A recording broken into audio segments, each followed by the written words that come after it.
Čus lidi, vítejte u prvního videa na kanále BBP a nechce pozdraví Sandy 200. Takže zdarec lidi, já jsem Sandy 200. To je celý? No tak pár nedostatků hned na začátek. No tak prostě já nemám tolik času na ty videa, takže se se Strikefielem prostě dohodneme a natočíme video, takže od toho nečekejte nic pravidelného. No takže můj nedostatek je, že chodím na kreslící kroužek, Sandy 200 chodí na flétnu a... Aha, to je můj nedostatek. No já vím.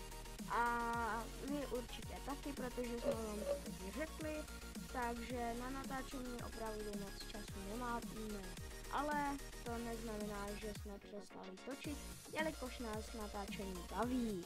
Takže ještě předtím, než ukončíme tohle informační video, tak bychom vám rádi řekli, že naše filmy se jmenují takto. Jmenuji já, protože jsem 200 o tom nemá nejmenší potušky. Takže Vojenské znamení, to je seriál, ještě jsme vůbec nevzniknul, minifilm Noční hlídka a prázdninový sketch budou určitě někdy o prázdninách, ještě si můžete počkat takový 2 týdny, než budou prázdniny.